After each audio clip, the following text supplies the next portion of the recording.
हे दोस्तों, हाय, कैसे हैं आप लोग। तो मैं आप लोगों का स्वागत करती हूँ मेरी डायरी 07 में। तो जिन्होंने अभी तक सब्सक्राइब नहीं किया है, सब्सक्राइब कर लीजिए, बेल आइकॉन दबा दीजिए और लाइक करिए मेरे वीडियो को। तो मैं अपनी ज़िंदगी की उस खुशहाल पल का आप लोगों के पास उस वक्त को शेयर करने जा रही हूँ। उससे पहले आप लोग देख सकते कि व्यू कितना सुंदर आ रहा है, शाम का समय है और नज़ारा कितना सुंदर है। तो आप लोग देख सकते हैं मैं जिस जगह रहती हूँ उस जगह का ये नज़ारा है और मैं झारखंड में रहती हूँ। तो आप लोग देख सकते हैं कितना सुंदर व्यू है झारखंड। झारखंड ऐसे ही जंगलों का, झारखंड कहने से ही झाड़ी का एक अलग सा आता है फील। तो वो झारखंड में हम रहते हैं। आप लोग देख सकते हैं जंगल जंगल सा दिखता होगा। घर भी है, ऐसा नहीं है कि घर नहीं है, आप लोग देख सकते हैं। तो दोस्तों, मैं बताने जा रही हूँ जिस टाइम मेरी शादी हुई थी, मैं उस टाइम 10 क्लास में पढ़ रही थी। और हाँ, मैं नाबालिग थी उस टाइम, लेकिन अपने मम्मी पापा के मजबूरी के कारण मेरे मेरे पेरेंट्स के पास उतना पैसा नहीं था कि हमको आगे पढ़ा सकते थे। और मुझे तो पढ़ने का बिल्कुल शौक था, लेकिन पापा गार्जियन जो भी करते हैं अच्छे के लिए करते हैं। तो उन्होंने मेरी शादी करवा दी और एक ऐसे जीवन साथी का चयन किया जो शायद मैं खुद से नहीं कर सकती थी। तो ऐसे जीवन साथी का चयन मेरे पापा किए मेरे लिए। इसीलिए मैं सभी से कहना चाहती कि अपनी पेरेंट्स पे निर्भर रहें, अपने पेरेंट्स के बात को समझे कि वे आपकी खुशी चाहते हैं, आपका बुरा नहीं चाहते हैं। तो आप लोग अपने पेरेंट्स का बात समझे, माने, शायद आप लोगों के लिए अच्छा हो। तो मेरे पापा मेरी शादी करवाए, लड़का ठीक हुआ, अरेंज मैरिज था हम लोगों का। लेकिन जब आपस में हम दोनों बात करने लगे तो वो हमको पढ़ाने के लिए बिल्कुल रेडी थे कि हाँ, मैं आगे तुमको पढ़ाऊँगा, तुम जितना पढ़ना चाहोगी मैं पढ़ाऊँगा। और वो अपने उस बात पे खरे उतरे और हमको पढ़ने में सपोर्ट किए। तो और क्या मैं बताऊँ, मेरे पापा के पास उतना तिलक का पैसा नहीं था जो मेरे पापा दे सकते थे। और शादी ठीक करने के बाद एक समय ऐसा आया था जब मेरे पापा के पास पैसा ना होने के कारण, जब मेरे पापा, पता नहीं आप लोगों के पास शेयर करूं या ना करूं, कर देती हूँ फिर। तो मेरे पापा दोस्तों गए, हम लोग में फलदान होता है, तिलक जिसको आप लोग बोलते हैं, लड़का को लाने के लिए। तो उस टाइम पे मेरे हस्बैंड को सब बंद कर दिया था कि नहीं, कम पैसे में नहीं जाएगा लड़का। और ये इतने अच्छे हैं, इतने अच्छे हैं कि ये बोले नहीं, मैं किसी लड़की वाले का इज्जत नहीं दाव पे लगा सकता हूँ, मैं शादी करूँगा, भले ही मंदिर में करूँगा, आप लोग जाओ या ना जाओ। और ये आए, उसके बाद मेरे ससुर जी सब भी मान गए और बारात लेके आए। फिर मेरी शादी हुई। तो शादी अच्छे से हो गई मेरी। फिर मैं ससुर जी भी हमको देखे तो खुश हो गए देख के कि चलो, उन लोगों को लग रहा था कि ये अपने पसंद से कर रहा है, शायद लड़की अच्छी ना हो, पढ़ी लिखी ना हो। उस टाइम तो मैं 10th में थी, तो ज़्यादा एजुकेशन तो मेरे पास नहीं था, बट हाँ, मैं पढ़ने में ठीक थी और पढ़ने में मन लग रहा था, तो मैं पढ़ना चाहती थी।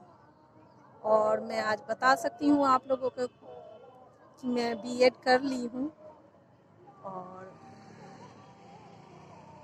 बीएड ही नहीं क्लियर है, मेरा सीटेट भी क्लियर है और शायद मेरा सरकारी जॉब हो जाए। प्राइवेट के लिए तो बहुत जगह से ऑफ़र आ रहा है और मैं कॉलेज का नाम मेंशन नहीं करूँगी, क्योंकि मैं किसी कॉलेज में भी काम करती हूँ, तो मैं नाम मेंशन नहीं करूँगी। और कुछ दिनों काम करने के बाद मैं दोस्तों परमानेंट नहीं कर पा रही हूँ, छोड़ रही हूँ बीच में, फिर ज्वाइन कर रही हूँ, क्योंकि मेरे बच्चे छोटे हैं। मेरा एक बेटा 6 क्लास में है और एक बेटी मेरी 4 क्लास में, इस बार 5 में जाएगी अभी।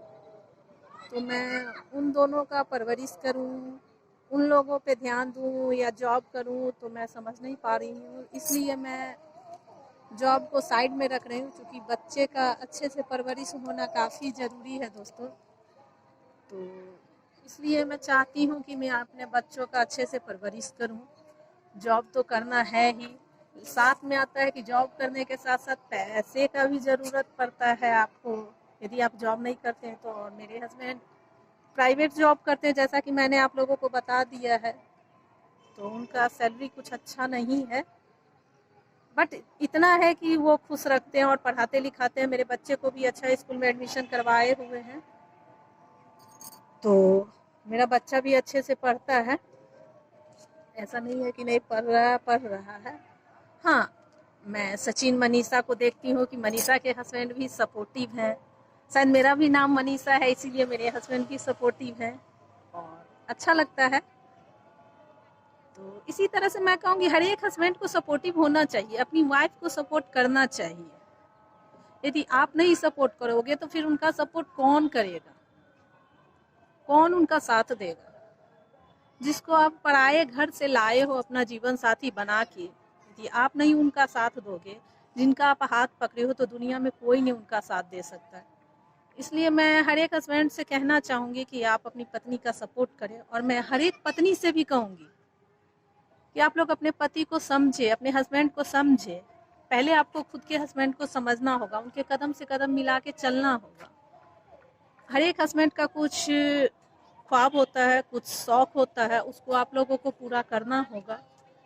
और उसके बाद वो भी हमको लगता है कि परमिशन दे देंगे। हर एक हस्बैंड अच्छे होते हैं, क्योंकि मेरे हस्बैंड अच्छे हैं, तो मैं जानती हूँ कि हर एक हस्बैंड अच्छे होते हैं, इसलिए मैं बता रही हूँ आप लोगों को।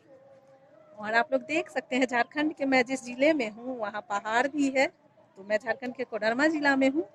और यहाँ पीछे आप लोगों को पहाड़ दिख रहा होगा, और वहाँ एक मंदिर भी है, ध्वजधारी मंदिर जिसको बोलते हैं। तो जिनको भी घूमना है, और यहाँ कोडरमा में तिलैया डैम भी है, तो मैं सबसे आग्रह करना चाहूँगी कि जितने भी यूट्यूबर हैं, मनोज देवैया है, उसके बाद डांसर सनातन है, सावित्री बहन है जो अभी मुंबई में रहती है, तो आप लोग आइए, मैं आप लोगों का वेलकम करूँगी यहाँ पे।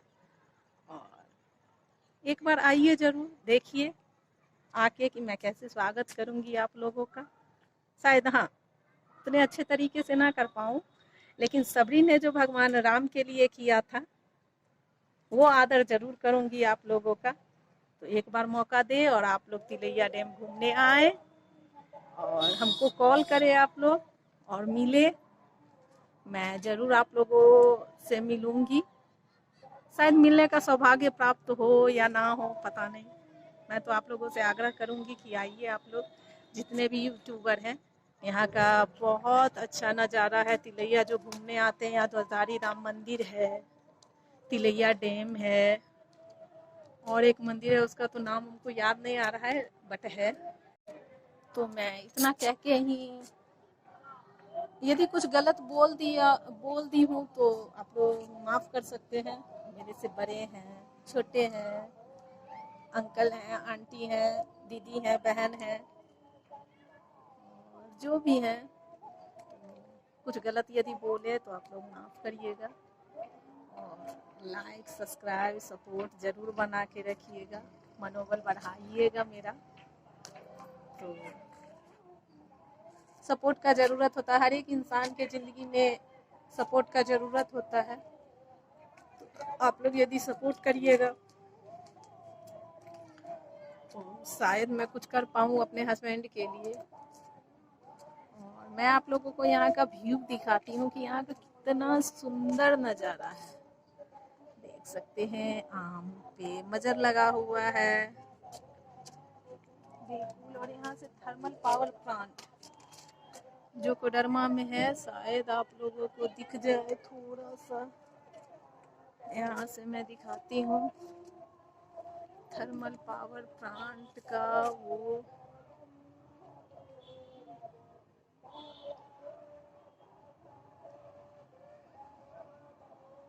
देख सकते हैं आप लोग पीछे ये आसमानी वाले घर के तरफ से आप लोग को 2 गुंबद दिखाई दे रहा होगा, वही है कोडरमा का थर्मल पावर प्लांट।